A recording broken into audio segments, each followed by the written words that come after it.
Excusez-moi, cette femme qui n'allaitait pas, qui n'avait point d'enfant, un jour, excusez-moi de donner l'exemple, elle a retiré ses vêtements pour prier.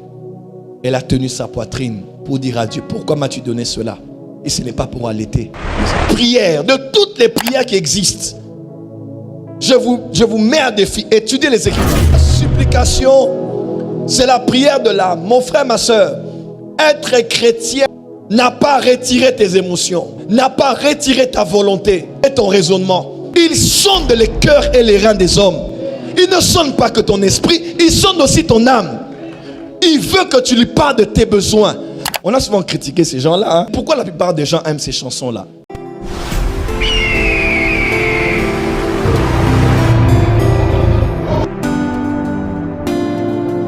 Verset 4. Réjouis l'âme de ton serviteur, car à toi, Seigneur, je lève mon âme. Hein? Réjouis l'âme de ton serviteur. Seigneur, je te sers, ça fait des années. Je suis ta servante. Réjouis aussi mon âme. Réjouis aussi mon cœur. Pourquoi mon cœur ne doit avoir que de la douleur, que de la souffrance, que des peines, que des blessures?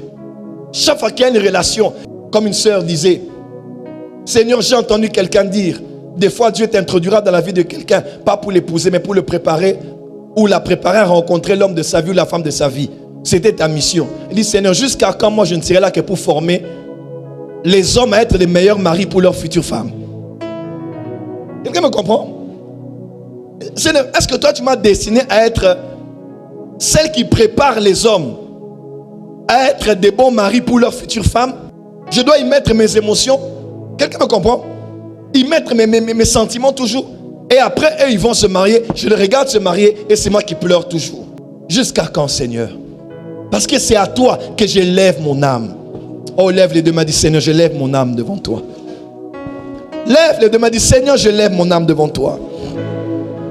Réjouis l'âme de ton serviteur. Réjouis l'âme de tes serviteurs. Pourquoi c'est toujours les autres pour qui nous prions qui doivent se réjouir? Et nous-mêmes, nous sommes devenus comme les policiers qui en route. Nous indiquons la voie, mais nous n'y allons jamais.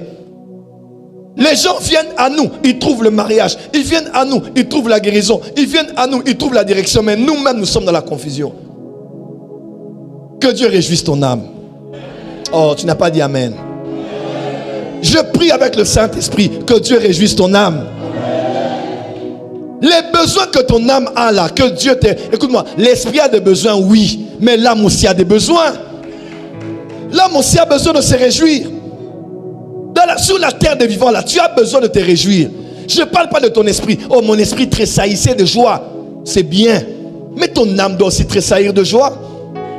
Quand tes yeux voient des choses que tu attendais.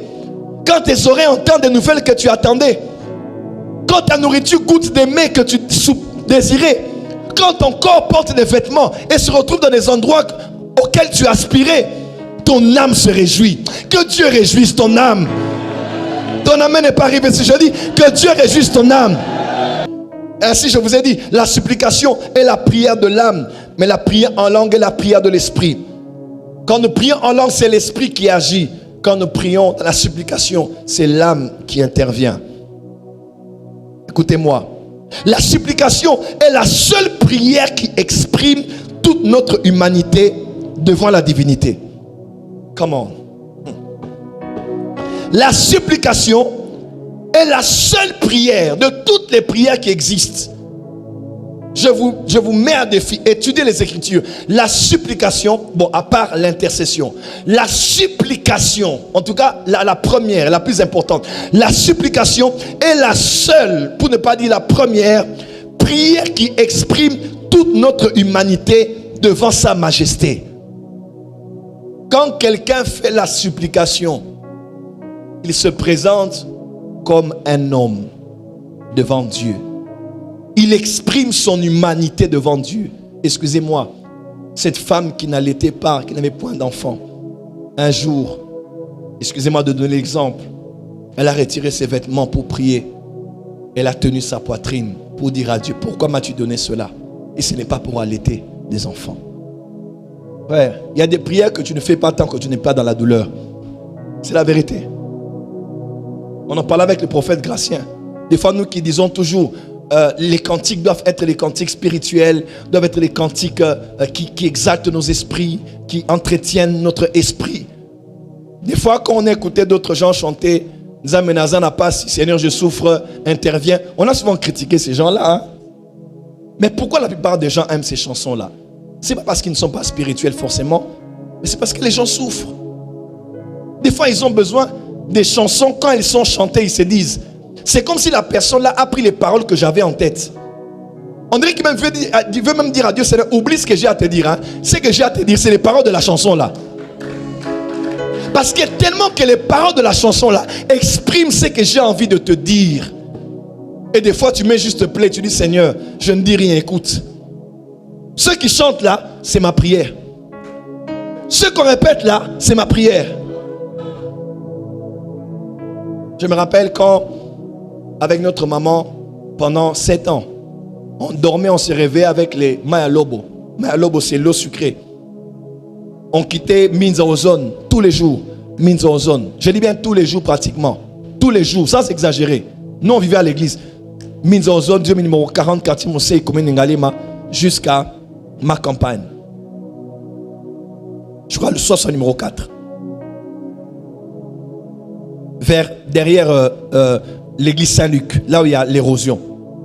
À côté de la crevette, là, on faisait les réunions. Donc, on marchait comme ça. Mardi, prière. Mercredi, enseignement le matin. Jeudi, répétition. Vendredi, samedi. Des fois, on dormait à l'église les samedis pour le culte le dimanche. Dimanche, après que tout le monde soit parti, on était encore là. Lundi, on vivait à l'église.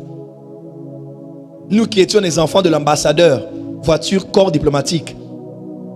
Les voitures étaient là, sur des briques. Nous qui allions à l'école à l'époque, au Lupio, Butomboli, à côté d'Aurore, à Kitambo. Maintenant, vous allez à une école à Mamaemo, Kamunganga, à côté de pompage.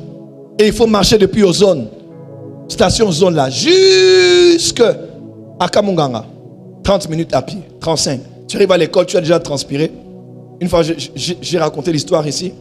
J'empruntais les chaussures chez Pasteur Paul. Une fois, j'ai pris une chaussure, on a réparé la semelle. Fraîchement, hein? Le même matin, j'ai porté les souliers. J'allais, je marchais. Et puis à un moment, on était tellement pressé que, en marchant là, saut là, on entrait, on montait. Oh, je suis monté. J'ai senti qu'il y avait des équilibres dans la marche. Alors que les semelles étaient parties. Les semelles étaient restées. Et je me rappelle ce jour-là, on avait prié du côté de l'école Espoir à l'époque à Pompage. L'école Espoir. Ça existe toujours? C'est fermé? Ça existe? Ça existe, hein? Vers Espoir. Et je crois que le prophète Israël Kaïm Bekal Boumachi peut se rappeler de ça. C'était compliqué. Parce que les gens allaient voir que ce jeune-là qui prêche, il n'a pas de semelle aux pieds. Dans les chaussures, c'était comme les spadrilles. Hein? Et à l'époque là, Ponanini Boé, Matou Samuel. À l'époque maintenant, quand tu vas à l'église, tu entends cette chanson.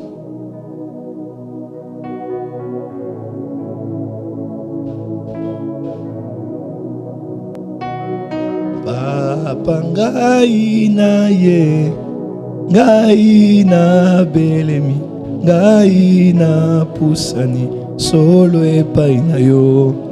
Papa ngai na ye, papa ngai na belemi, papa ngai na pusani, solo epai na yo. Mouya. À l'époque, le prophète Daniel me disait, tu commenceras à chanter, tes chansons vont circuler dans le monde entier. Mais vous êtes en train de souffrir. Tu vois ta maman comme ça souffrir. Elle vend ses pagnes pour vous nourrir. À l'époque, je me rappelle, il y avait la chanson de Marie Missambo, Mystère du voile 2. Il y avait des chansons quand tu écoutes comme ça. Tu sais même plus, donc, tu n'as que des larmes qui coulent seulement comme ça. Des larmes qui ne font que couler. La morve sort, les larmes coulent. Tu ne sais pas comment t'exprimer. Parce que dans ces cantiques, tu as trouvé des paroles pour répandre ton âme devant l'Éternel. La chanson de Matou Samuel, là, de Ningonde. Là, c'était à l'époque de ces chansons. Katinama naye komibo.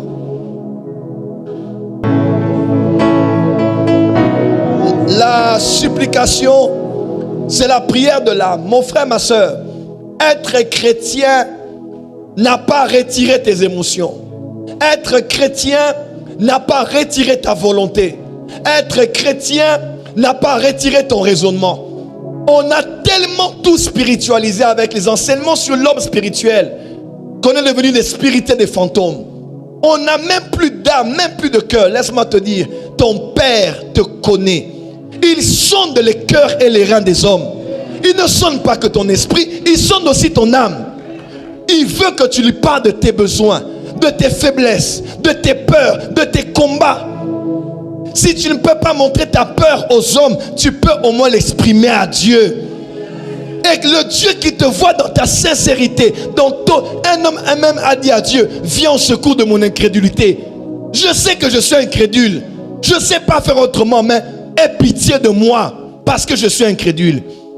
Dieu aime la sincérité. Dieu aime l'honnêteté.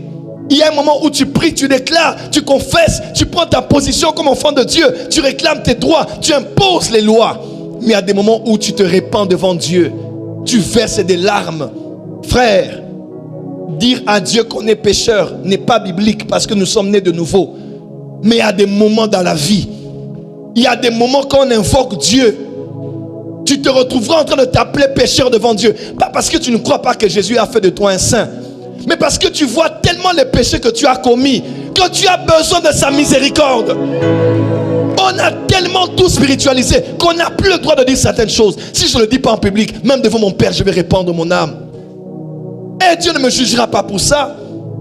Le Saint-Esprit ne dira pas, tu as fait une faute d'herméneutique dans ta prière. Tu as fait une faute d'exégèse dans tes propos. Non, Dieu connaît ton âme. Dieu connaît ton cœur.